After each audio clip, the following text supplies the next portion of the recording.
Welcome to Dirt Diaries, the podcast where the women of agriculture get real. From muddy boots to boardrooms, we're digging into the unfiltered stories of the farmers, ranchers, and every her shaping the future of ag. This isn't just shop talk, it's real talk. We're covering career paths, big wins, hard lessons, and everything in between. So whether you live it every day or you're just ag curious, pop in your earbuds and get ready. These are the raw, inspiring, and wildly relatable conversations you won't hear anywhere else. Let's dig in. Here we go. Hello, Dirt Diaries. Oh my God, the one and only Jenna Paulette is joining me now. Hi. I mean, girl, busy. We were just talking about this before we started even pushing the record button because I'm like, your wife and your mom and your ranch and you're singing, you're doing all the things. Yeah, it's a lot, and I'm trying to figure out how to balance it all right now. It's tough, but I'm thankful for every little thing because I love all aspects of my life. Yeah. So, I mean, wait, before we really dive into everything or dig in, I should say, yeah. is this one of your shirts that you're wearing? Yes, yeah, this is part of the Oh, fall collection. So it comes out September 15th, and this is our Ranch Rig Rust color. It's a tone on tone, and like, yeah, just a rich, yeah. deep I know. I French. need to order. I need to go support and order, and I'm sorry I haven't done that yet because I need Gosh, to wear no. them out on Rancher and Farmer. I mean, like they're great. Your Girl, we will designs are send you good. whatever you want, Well, that's whatever so you sweet want. of you. But I mean, you're like your designs, that's kind of fun too. I don't know how you have the time, Absolutely. but Well, I wanted to do this cowboy girl brand for a really, really long time. It's like 4 years. I've been sitting on the idea, had like mood boards made, all this stuff. And Ely Cattleman reached out to me, and I know that they were not expecting me to be like, "Hey, let me come present an entire new category in line to y'all." But they were like, "Hey, we'd love to send you some stuff." I was like, "Well, actually, do you have time for me to come sit down and pitch y'all an idea I've been sitting on for a while? I think y'all would be a really good partner." And when we sat down, I just was like, it's based on like granddaddy yeah, style, like the whole granddaddy movement that's happening is cool. But I did not plan it around that. I think it was just kind of coincidental that that was a trend at the same time as launching this brand. But I just grew up wearing my granddad's hand-me-down pearl snaps to work in, and because like women's stuff, a lot of it's just like too it's so tailored and so, form-fitting, and then it's not long enough when you're trying to tuck it in. yep, not long enough when you're trying to tuck it in, and you can't swing a rope really without your snaps coming undone or anything like that. So it's the whole idea was based on menswear but made for women. So yeah, I they think said that's yes, great. and I'm so thankful. Yeah. So Just another thing added to the list that you're just doing all the things. Okay, so for our viewers who are driving down the road, listen to this on real radio or watching on YouTube or just listen on their podcast app. Everyone I feel like knows you. Our viewers are so familiar with you too. They love you. I mean, you've been so great to come into the studio, I know, and do several different things for us. And I always get to chat with you, usually out at NFR or different places yep. that we're at on the road when we can catch you and pull you away for a Yes. little bit. Um, but just tell us a little bit about yourself and kind of what you got going on right now. Yeah, well, for those that don't know me, I grew up in North Texas, ranched in southern Oklahoma. My granddad had a ranch on the Oklahoma-Texas line in Thackerville, which is where Windstar Casino is. If you're familiar, going up 35, you can't miss it. Um, and yeah, we had a commercial cow-calf operation. I fell in love with cowboying and the whole way of life, and then country music because of that. And then I just had a natural gift for singing and writing songs and poetry, and it just kind of all came together. And I think growing up, I was listening to George Strait in my granddad's pickup truck. My granddad wore, Wrangler WMZs and pearl snaps, and just was like the epitome of what you imagine a cowboy to be. And then Yeah. I had George, who was still team roping and singing country music, and I just thought to myself, well, why can't I do both? And so it was just kind of like this example that was had for me, and then on both sides, on the cowboying side and on the music side, that made me just think, well, I want to do both. And so it's Yeah. always been my goal to maintain doing both, and keep ranching in my family, and because I don't think I could sing honestly about anything if I wasn't doing it. I don't know. I feel like a poser, but Yeah. yeah, and it makes everything that I do musically, I don't know, I get my most inspiration when I'm in the saddle or, in the middle of nowhere with no service. And so I don't know, to me they just very naturally go hand in hand. And I was lucky enough to grow up like that. And then lucky enough to be encouraged to follow all of my dreams by Yeah. my mom and dad and both granddads on my granddad on both sides. And so yeah, I don't know. That's I guess a little bit about my backstory and the why and the where I came from. Yeah. And so, I mean, again, you are still able to ranch and you're still able to sing and talk a little bit about, we'll go a little more right now into your singing career and just when was the moment for you where you were like, I really do love this. I want to like pursue this. And just kind of that switch around where you're like, oh, this is like what I'm doing. Yeah. Um, gosh, it's weird. I don't think you ever really feel like you made it when you do anything really that Yeah. requires like a certain amount of people to like you and like want to pay for tickets and come see you or whatever. So I don't know. I think moments along the way that I felt like I have made it or that I belonged here, that I was made for this, have definitely been when people show up to shows and are singing along. Like I see those people in the audience and I'm like, oh, they go to Spotify or Apple Music or anywhere and they listen to me on purpose. Like what? I don't know. For me that was like Yeah. a aha moment. And then a couple moments that have made me feel like, yeah, I'm doing this, and it's not just like a dream or a hobby. Like it's Yeah. really my career. On my acoustic tour that I did this spring, like selling out shows was crazy. These were like smaller test venues, but at those test venues that we played at, um, more they could have sold much more tickets than what was available. And that was wild to me. I was like, oh my gosh, people want to come hear me play. Like, not just because I'm opening for somebody or, you know, they just happen to be there or anything like that. Like, people are purposefully buying tickets to come hear me. So that, and then obviously playing the Grand Ole Opry was a Oh my pretty gosh. Yeah. I big, bet like, that was cool. moment of just being like, you know what, like, I'm doing this and my industry recognizes that I'm doing it. Um, that was really special. And the way I found out was really special too. I had gone to like play for their staff a couple times and they like didn't call back. And so I was like, well, maybe they don't like me or maybe I'm too country for country music. Like I don't know what the deal is, but maybe they don't want me to come play at the Opry and that's okay. But my husband knew that they were going to ask me and he kept saying like, when do you think you're going to get a call back from the Opry? And I was like, I don't know, please don't ask me again, because I'm like embarrassed at this point, like that maybe You're they like, don't come want on me. now. Yeah. And he had it planned out to where he knew we'd be working cabs one day, and we were both standing in the pins after we'd gathered everything and sorted everything, and he was like, hey, come here. And he's got a flip phone, so he had like this iPhone in his hand with like a purple cover on it, which is hilarious to me.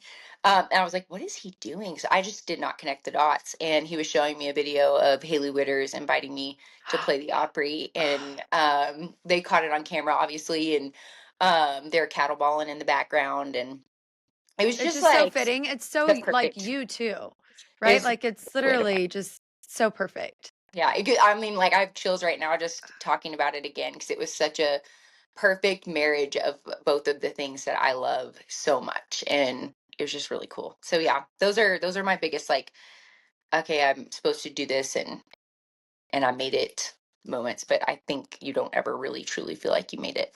Yeah. And I mean, how nice is it though that you could kind of, well, again, you have several different hats that you wear, literally, but like, um, you can go out, you can sing for tons and tons of people.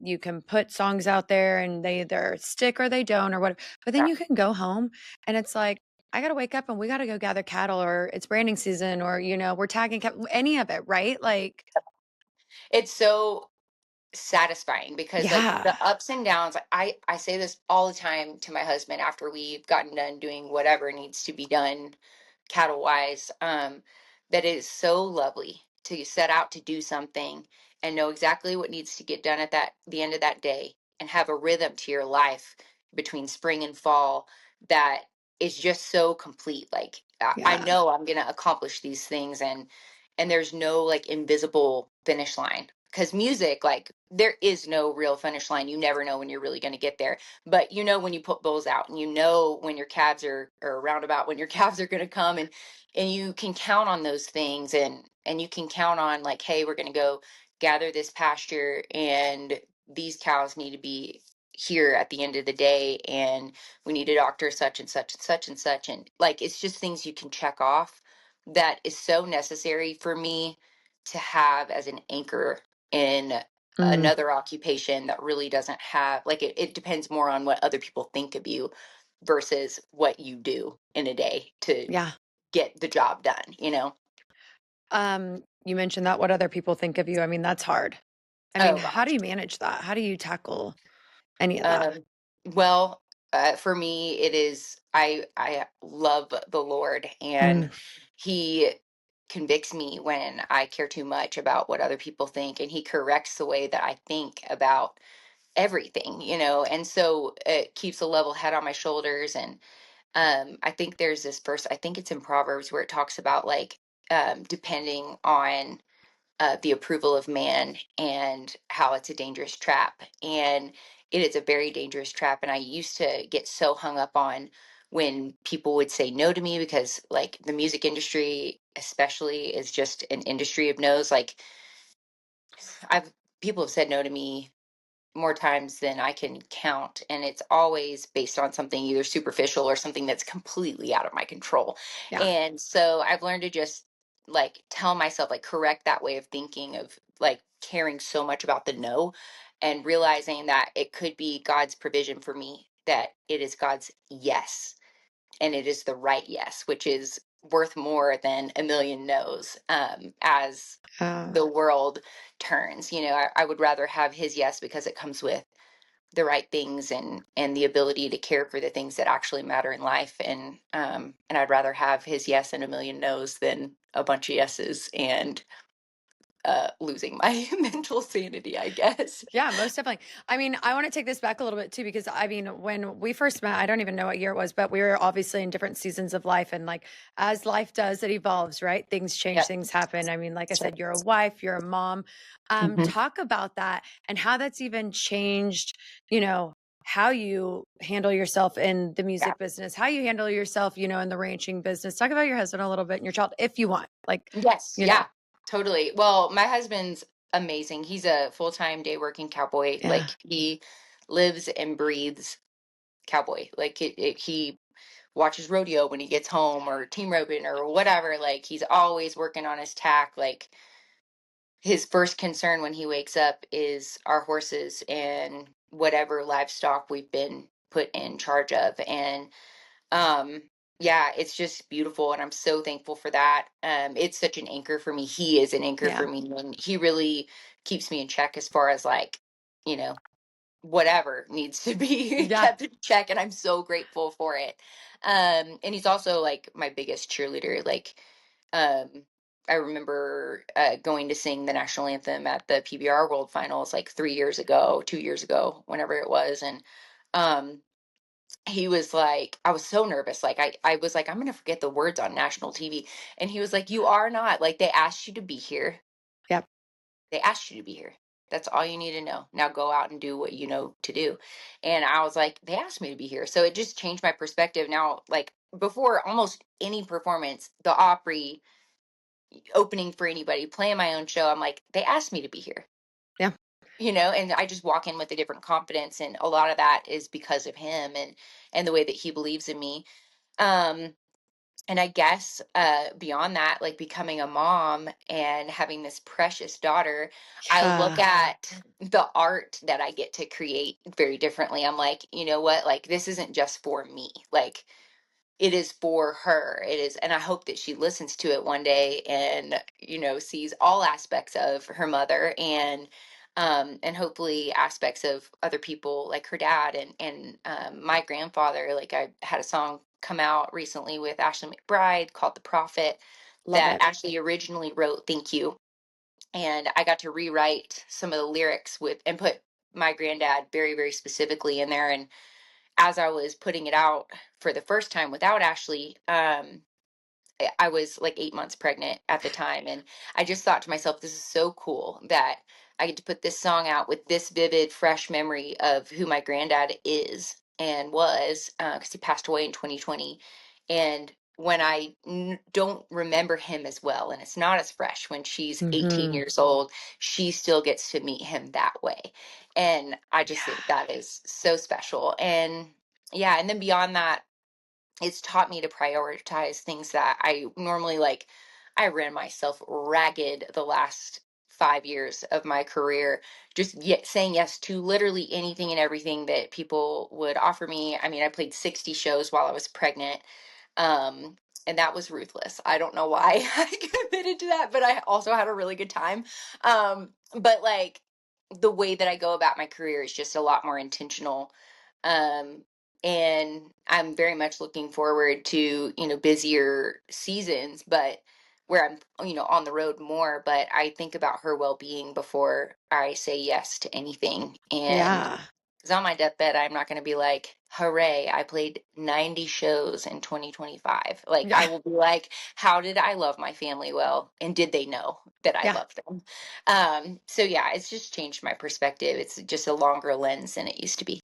Well, and I think too, like you've always done a good job of talking about your faith, your family, your roots, and how that's just made you who you are. And I think it's cool to see you in this season of life, having your own family, creating that, and like, I don't know, growing your own roots and like, you know, building Yes. everything that you guys are building and together, especially to Yeah, be able to do that with someone. And so your husband and your daughter. And I want to talk about that a little bit more. I mean, yes, the music industry is so cool. It's like fascinating, lights, camera, action. But man, ranching, there's just something cool about like being out there and being on the land that I wish absolutely. everyone could experience. Me too. I think the world would be really, really different if Hmm. everybody got to be out here. Like, and we're in real big country. Like, most like I've gone to gather like 32,000 acres in an afternoon. Like it's Yeah. crazy out here, and there's massive mountain ranges, and like you can't see from one end of a pasture to the other like you could on my family's place when I was growing up. And so yeah, it's way different. And when you're out here or anywhere really and you get to be horseback, I think it's really hard not to think about God and not to think about how small we are and how Hmm. little control we really have. And it's a beautiful thing because I think it also creates a lot of trust, that is necessary to having like a really fulfilled and happy life. And I don't know. I also think about like the full life circle that we all get to see in the ranching world. Like you see life, you see death, you see the preciousness of it on a very like intimate scale. And when you see that, it makes you consider your days differently. And it's not all lived through a screen or, like, I don't know. I get to touch the grass and I get to see a newborn calf, and I get to see a mama that died in the pasture and be reminded of that, on a very Yeah. consistent basis. And I think all of those things make life more precious and help us remember the, I don't know, futility of it in a way. And yeah, and my husband does some dangerous stuff on his I'm horse. sure. Like I will see him take, just haul it across that pasture. And I know how many holes are out here, and Yeah. I pray harder. I'll tell you that. There's just so many aspects of life that are brought into perspective because I get to ranch. Yeah. My older sister, they're pulling a calf, and she has 3 little ones, and they're 3 under 3, but, like, 4, 3, and 2 now or whatever, and it Yeah. was just funny, so, like, when they're little like that, just but she just has them out there with her, and, Yep. her husband farms, and so she runs just, like, the cattle side of things for our family, um, Oh so my cool. gosh, so she was like, "This is gonna be so much easier to teach about the birds and the bees than watching this." She's Oh like, my "It's just gosh. actually such a better segue into having that awkward conversation." Absolutely. We actually, my husband has a son, and so I have a stepson, and a lot of Mhm. people don't quite know about him yet, but he's just the best. And we had him with us last summer, and we have him every other week and every 2 weeks. But we had this was like a specific time that Ross was watching over like 150 yearlings, and they were going to check Oof. him every day. And I was like 7 months pregnant at the time, and I'd go with them, but I would just go sit in the truck because I had some complications and they didn't really want me horseback while I was Yeah. pregnant. And anyway, um, we were out there and there was, a bull getting dancing with a, with a heifer out on our way there. We like And to call that the foxtrot. No. the fox, that's exactly right. And he started talking about it and he was like, I know what they're doing. And I was like, oh my God, but it's just like this natural conversation that can happen that like most kids learn from a TV show, Yeah. in an inappropriate way. And I don't know, it is such a better segue. And It it's so really good to is. take It's them just so along. funny. Oh my gosh. And Yeah. again, I just think it's so cool that obviously you love and respect this lifestyle so much. And you married Yeah. somebody who obviously same, and then you get to raise a family in it because that's Yes. just, I mean, what better way to grow up? I think that's where I want to transition into too, because how you grew up and you were exposed to a lot of different I mean Throckmorton where you were, but you weren't far, from Dallas or, Yeah. big city lights, all the things, right? Like so Yep. you got exposure to it all. Yep. We always say the Yellowstone effect. I know we've talked about it time and time again, and we're exhausting it. But I mean, it just put light, I think, on the industry. How Yeah. have you seen that change for you, even music Oh wise? my gosh. Well, I think I like you said, I grew up really close to Dallas and then my family's place was an hour and 15 minutes from my parents' house cuz my mom's side's cattle, my dad's side was business, Yeah, marketing, well sales. So I got the best of both worlds, which is so cool. it is. Um That really is cool. That's yeah, so cool.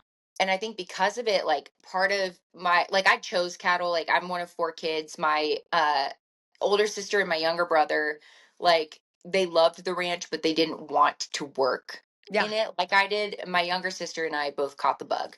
And so anyways, but when I got to Nashville and like cowboy was not cool. I mean, it was like cheeseball to wear a cowboy hat. And I wore my cowboy hat and a couple labels that I went to meet with were like, "Are you sure you're going to keep the hat? Like, are you sure?" And I was like, interesting. "Well, yeah, yeah, like I don't know what the question is here. Like, what do you mean?" Like um so that it was not cool. And now like everybody is wearing a hat, which is crazy. Yeah. Um, and then I felt like because of those comments that I had to make cowboy cool. And you don't have to make cowboy cool. Cowboy is cool, period. Hmm. Like it just is like, and it's the capability of it, it's the romance of it, it's the horses, it's everything about it. It just is cool. And I don't know, like I felt like I tried really hard when I first got to town to make it something that it didn't need to be. And then I was like, wait a minute, I don't have to make this cool at all. And that was right before Yellowstone Yeah. had the Yellowstone effect. And then everybody and their mother was wearing cowboy hat. And I was like, what is happening here? Like, but it's good. It was good for me. I'm grateful for it. I'm grateful that people are interested in the Western way of life right now and that like they actually want to know what it's like. Like I played a couple shows with Easton Corbin a couple weeks ago and some people that work with him were like, hey, can we come out and work some cattle with you and Ross? And we're like, sure, like come on. Yeah. Like Ross loves to share it. Like he loves getting people out here that have never been on a horse, have never been around a cow. Like and they're interested in it. He's like, I'll teach all day long because if somebody is interested, it's only good for us. So Yeah. I'm That's so grateful for true. it. Yeah, and honestly, like even the exposure that has had for like beef, Oh, and not People are eating more beef. And I mean, there's other factors into that. I know, like, obviously, yeah, when health studies and all that gets put out. But yeah, I mean, people are like, hey, we want to get to know a rancher. We want to buy from a brand. They feel this beautiful. connection. And Yes. I talk about Yellowstone Effect, but even like COVID, like people just want to be Yeah. connected back to their roots and the Yeah. land, and they wanted to find this meaning of purpose of life. And Yeah. I think country music ties into that. I think all Yeah. of it. It's And kind of crazy. yeah, it is. And I think they're less offended by the way we do things than they used to be because Yep. they're being exposed to it visually.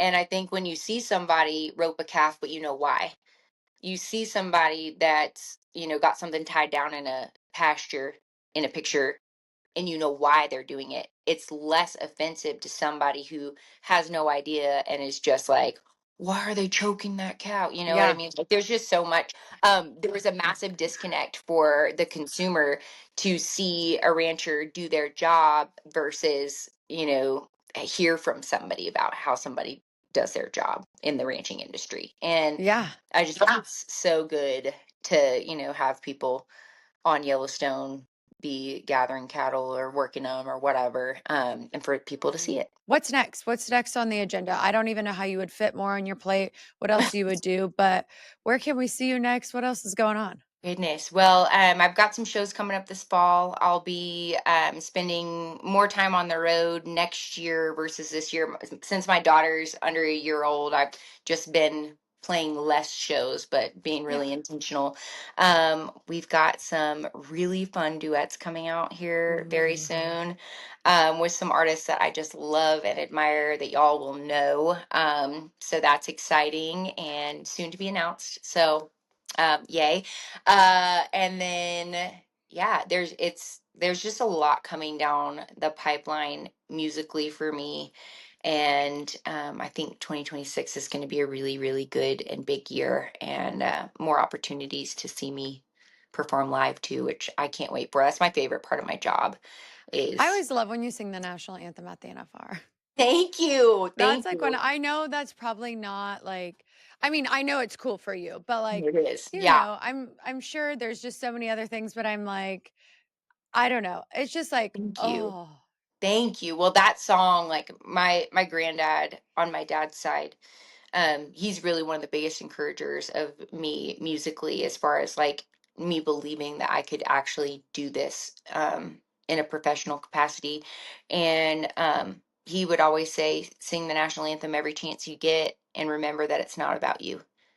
ooh, And I was like, dang, like that hits home so hard. And because that song can be so easily made about the person singing it, and mm, it's not about me at all. It is about all the men and women that have fought for our freedom, and this amazing country that we get to live in, that was based on freedom. Like, yeah. and that is such a gift that we don't even realize. And so I always pray that people would have some sort of like deeper understanding of those things when I sing that song. And it's an honor and a privilege every time I get to do it, especially at the NFR. So I yeah, love that it. was a dream come true for me.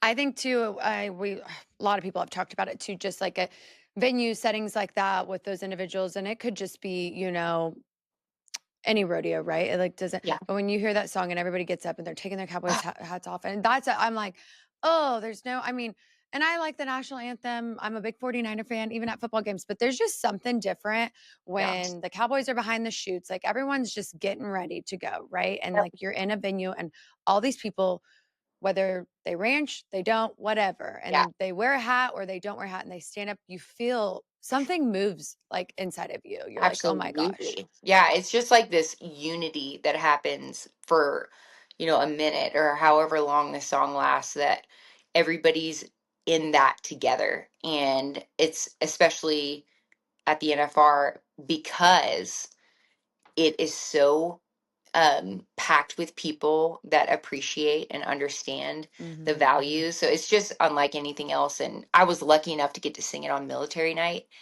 Um, That was cool. It was just, I don't know, like that feeling that you're describing, and then just like Yeah. on another Like, yeah, here level. we are. It was crazy. It was so cool. Okay. Well, again, we're going to have some fun right now. Okay. We've got some little games that we play, just, breaking the ice. This is what this one's called. But what is your weirdest habit? And this is maybe a question for your Gosh. husband. Yeah, maybe it is. Gosh. Oh gosh. I'm like, is it a bad habit or like what? Um, Gosh, I'm probably just on my phone way too much. I feel like that's a really bad habit. That's probably what my husband would say. Is like she needs to put her dang phone down. Gosh, and what else would be a habit? I mean, he's saying that with his flip phone. I like it. I Yeah, mean, I that's know. It keeps me in amazing. check because he never has electronics in his hand ever. And it's so good for me because nobody Yeah, lived like this like I 20 know. years ago. Like it's I know. crazy. So anyway, that's probably my worst habit and I'm really trying to get it under control. But yeah, probably that. What's a guilty pleasure of yours? A guilty pleasure of mine would be um making my own cappuccinos at home. Like we live far enough from town, it is not easy to get like a bougie, nice coffee drink. So I make my own cappuccino. I like it with raw That's milk if I nice can though. get it. Yeah. A little bit of cinnamon, a little bit of vanilla. And I don't really like sweet stuff, so I don't really put sugar in it. But that's my guilty pleasure. That or like having nice nails, like in a world where there's dirt under them all the time. I was So gonna say, how do you manage to do that? yeah, well, you should have seen them yesterday. They looked terrible. It had been like a month, maybe a month and a half. But like, and I can't have long ones because of what we Yeah. do. But like short, but like painted nails always make me feel pretty. Yeah, you're like, I feel put together. I mean, that's how I feel. I'm like, I can make the bed. Everything else can be a mess, but if the bed's made, Yes, I'm like, oh, good to go. Good to absolutely. I'm go. the same way. Like that needs to be done, or else my brain will reflect the chaos that is happening because my Yes, bed is exactly. made. Your favorite condiment to use in excess? Gosh, ranch dressing all the way. Mm, I yep. could bathe in it. Bathing in ranch dressing. Uh, something you wish you were better at. mm, gosh, probably roping, although I think I've gotten a lot better. I did not grow up roping and dragging and all that Yeah. stuff. We used a calf table and a squeeze chute and all that good stuff. And so I started that later in life and I practice all the time. So I'm better at it than I was, but I think you always wish you could be better at that, especially it's such a necessary skill as a cowboy.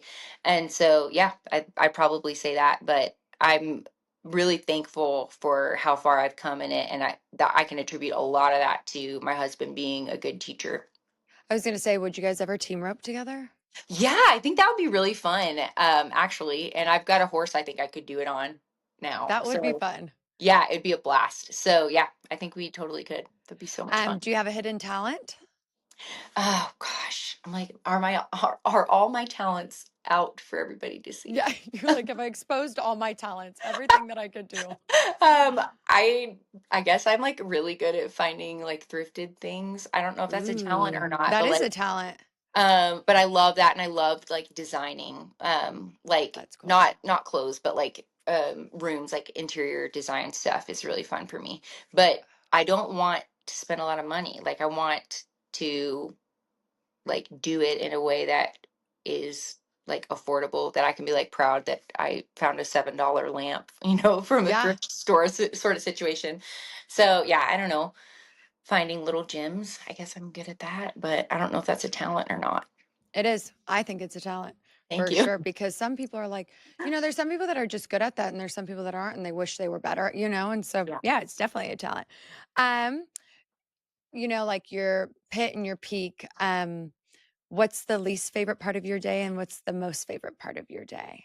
Um my most favorite part of my day is I love watering the garden at night and I always get myself like a little sprig of mint for my tea that I make after. And I like to have some sort of drink, whether it's like a glass of wine or just a black tea or some iced tea or Yeah. whatever.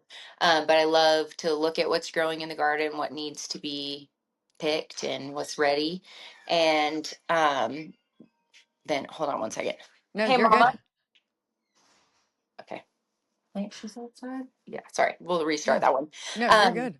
so yeah, the my most favorite part of my day would probably be watering the garden at night. I like to go like clip me a little sprig of mint for my tea that I make myself right before I go to bed, and I usually have some sort of beverage.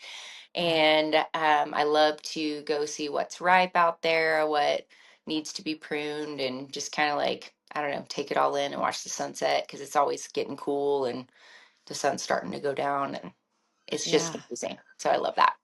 And what's your least favorite part of the day? My least favorite part of the day is, gosh, do I have a least favorite part of the day? Hey, that's pretty Um, good if you don't. I I can't like think like Yeah. immediately off the top of my head, but probably like midday to late afternoon if I'm realizing there's something that like really needs to be done that I know is not gonna get done before 5 o'clock.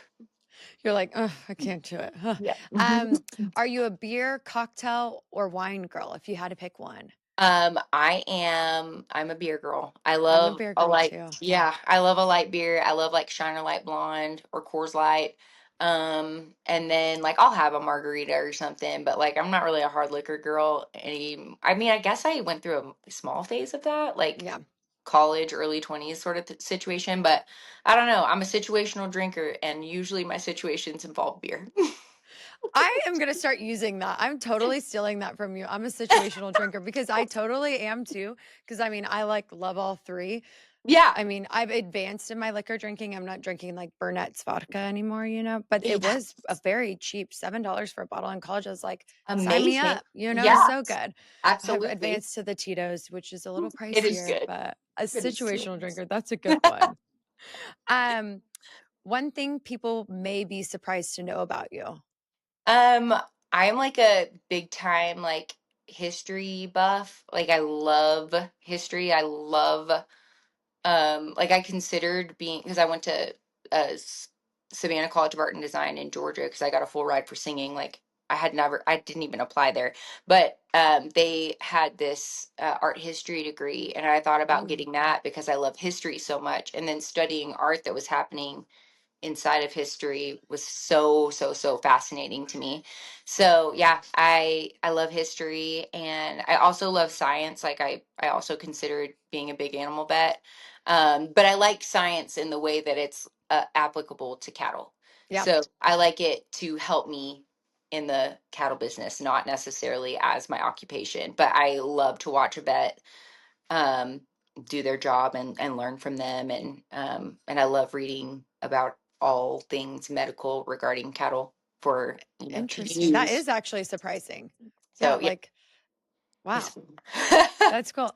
kind of If goofy, you but if you could participate in one reality TV series, oh gosh, I wouldn't. you're I like, wish. no, I already have to deal with all that. Oh gosh, like and I've had a network follow me around for like a day at the NFR. Okay, I was like, I remember that. Yes, yeah, and it was so like fine, like they were wonderful to work with. Like the situation was great. They were so great. But I feel like people try and dramatize things that don't need to be drama. And like my yellow horse was colicking and we had like just bought him and he was stressing me out so bad.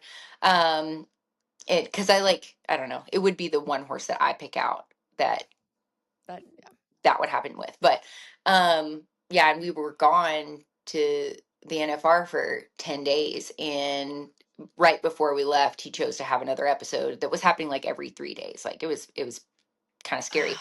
But they just tried to make it like this really big deal. They were like, "Have you heard about the horse yet?" And I'm like, "People, like calm down. He's fine." And he's fine.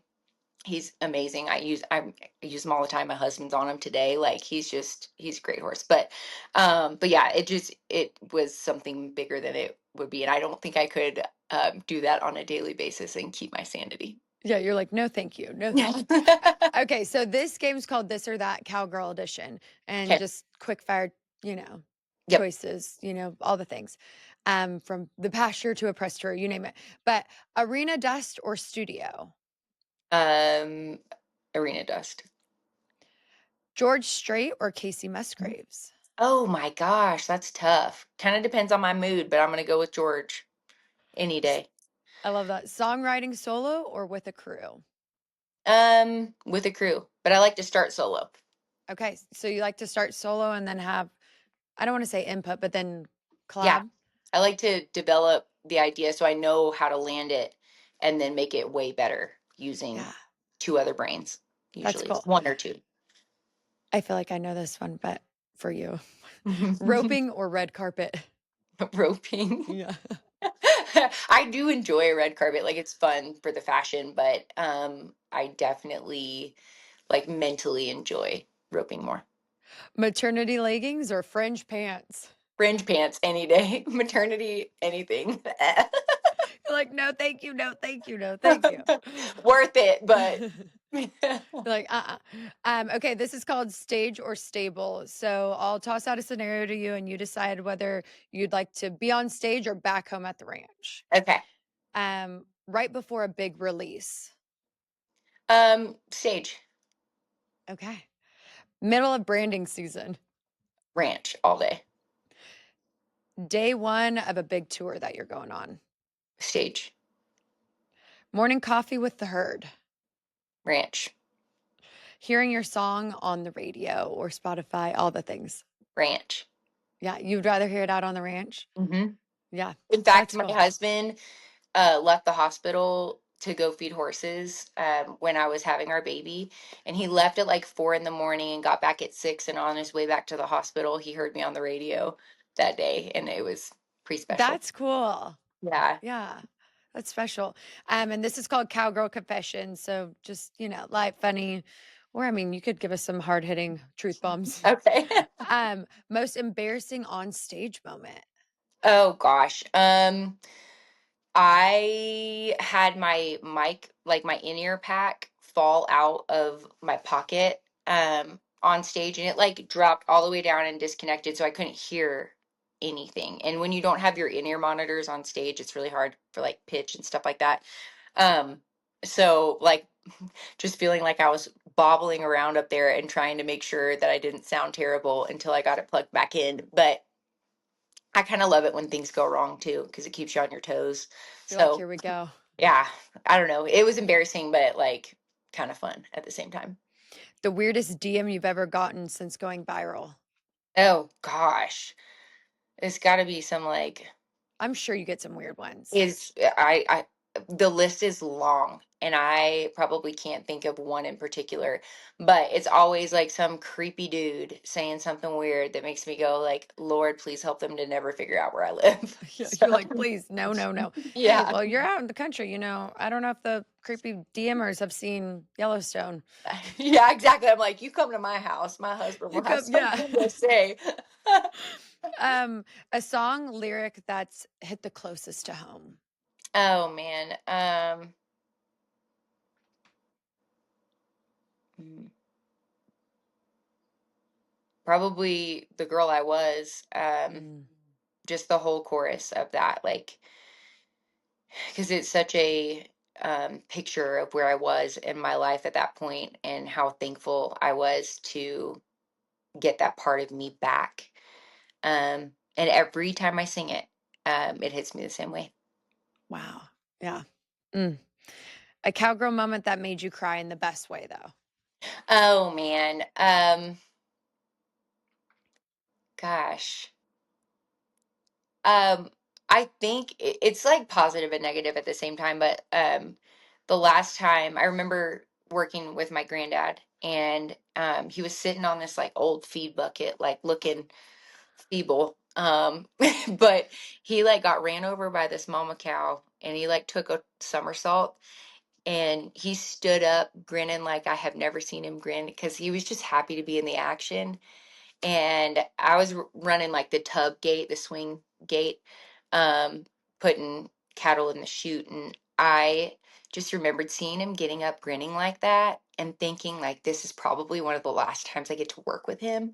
Mm, But being so proud that I did, and I just remember like the dust kicking up all around me and tears running down my face because I was yeah. so grateful for every chance that I'd had like that, and man, it chokes me up just to talk about it. But I remember going to like look at myself in the bunkhouse mirror that day and like seeing the marks from the dust and the tears that ran down my face and just being like, man, like not everybody gets that Yeah. opportunity. And I just knew it was one of the last times, and it was. But it was so special and it was so cool to see him like come alive like that when something like that happened. And he just like, I don't know, I could see him as his younger self for just a minute. Yeah, I love that. Um, we like to wrap up the show with talking since it's Dirt Diaries. Back in the day, whether you had a journal or a diary, but I'm going to switch it up a little bit with you. If you Okay. could write a diary entry that you'd want your daughter to read in the future, what would you write in it? Oh man. Well, I keep a diary, or I try to. I'm not as faithful to it as I'd like to be, but I write in it as often as possible. Um, and I wrote down like everything that I was thinking and feeling. From like the month leading up to when she was born to like the few months after. And I think about her like picking it up one day and reading it. And I think we all get really curious about like what we were like and what our parents were like when we were babies for some Yeah, reason. That's just like something that we all are curious about. Um and I wrote it all down, so hopefully she will get to read that one day and get to know me and herself a little bit better. I love that so much. Well, again, you're such a rock star, Thank superstar. you. I appreciate you so much for taking the Thank time to you. come on and chat with me. Give a Thank little you. story for our insiders, our viewers, our listeners, you name it. It's Thank a you. lot of ranch girl, farm girls listening to this. So I know they all look up to you and they really appreciate you. So I Thank appreciate you. you. I appreciate you and look up to you so much and love You're so everything that sweet. you're doing for all the girls like us. So thanks, Kirby. Yeah, thank you. Okay, well, we'll see you later. All right. Bye, y'all. Bye. That's it for today's episode of Dirt Diaries, where the women of Ag leave no story untold. If you loved what you heard, be sure to subscribe, leave us a review, and share it with someone else. Until next time, keep showing up, speaking out, and getting your hands dirty.